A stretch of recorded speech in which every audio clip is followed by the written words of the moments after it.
ఒక పని చేస్తే చాలా రోజు పడుకునే ముందు ఖచ్చితంగా ధనవంతులవుతారంటారా? అయితే ఒక పని అని నేను చెప్పాను చూసారా? ఆ పని ఏమిటి అంటే చూడండి, నిద్రకు, మెలుకకు, మెలుకకు, నిద్రకు మధ్యలో సబ్‌కాన్షియస్ మైండ్ చాలా యాక్టివ్‌గా ఉంటుందండి. అయితే కాన్షియస్ మైండ్ అంటే చేతనాత్మకమైనటువంటి మనసు చాలా రిలాక్స్ అవ్వాలి. హ్మ్. సబ్‌కాన్షియస్ మైండ్ యాక్టివ్ అవుతుంది. ఇప్పుడు చూడండి, అందరూ వ్యవసాయం చేస్తుంటారు. బట్ ఎవరైతే తెలివి గల రైతు ఎక్కువ పంటను పండిస్తారా లేదా? సో, మనం చూడండి, జూన్, జూలైలోనే స్టార్ట్ అవుతది వ్యవసాయం. ఓకే. అందుకు ఆ నెలలో ఏంటంటే వర్షాలు పడుతుంటాయి. హ్మ్. వర్షాలు పడడం వల్ల సాయిల్ అనేది సాఫ్ట్‌గా అయిపోతది. అప్పుడు ఏసినటువంటి విత్తనం ఏమవుతది? మంచి గ్రోత్ ఉంటుంది. అదే సమ్మర్‌లో ఎవరు ఎయరు కదా! మార్చ్, ఏప్రిల్‌లో ఎవరైనా ఏస్తారా మేడం? ఎవరు వేయరు. ఎందుకు? ఆ టైంలో సాయిల్ సాఫ్ట్‌గా ఉండదు. అంటే నేల అవును. సాఫ్ట్‌గా ఉండదు.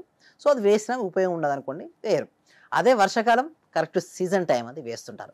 లైక్ దట్ సబ్‌కాన్షియస్ మైండ్ అందరూ ఆలోచించండి అయిపోతుంది, ఆలోచించండి అయిపోతుంది. ఎప్పుడు పడితే అప్పుడు కాదండి. సబ్‌కాన్షియస్ మైండ్ యాక్టివ్‌గా ఉన్నప్పుడు మీరు ఏదైతే ఆలోచిస్తారో అదే రియాలిటీకొస్తుంది. అంటే ఆలోచన తగ్గాలండి హరిత గారు. చూస్తే ఒక రోజు ఒక వ్యక్తికి 60,000-70,000 ఆలోచనలొస్తాయండి. అన్ని ఆలోచనలు రియాలిటీకొస్తాయండి? కావు. అన్ని ఆలోచనలు రియాలిటీకొస్తే ఎప్పుడో ప్రపంచం మారిపోయి ఉండేది. బట్ అన్ని ఆలోచనలు రియాలిటీకి ఏం రావు. ఏ ఆలోచనకైతే ఫోకస్ చేస్తారంటే పదే పదే ఫ్రీక్వెంట్‌గా మీరు రిపీట్ చేసుకుంటూ ఉంటారో అది రియాలిటీకొచ్చేస్తుంది. అయితే అది పడుకునే ముందు ఏంటంటే, మీకు జీవితంలో మీకు ఏది కావాలో మీరు అనుకుంటున్నారో అది ఆల్రెడీ జరిగినట్టుగా. ఒక ఫోటోగ్రాఫర్ అనుకోవచ్చు తన జీవితంలో ఒక మంచి ఎక్సలెంట్ ఫోటోగ్రాఫర్. ఒక కోచ్ అనుకోవచ్చు. ఇన్ ద ఇండియాలో ద బెస్ట్ ఆఫ్ ద కోచ్‌గా, not only the India, in this వరల్డ్‌లో ద బెస్ట్ కోచ్‌గా అనుకోవాలి.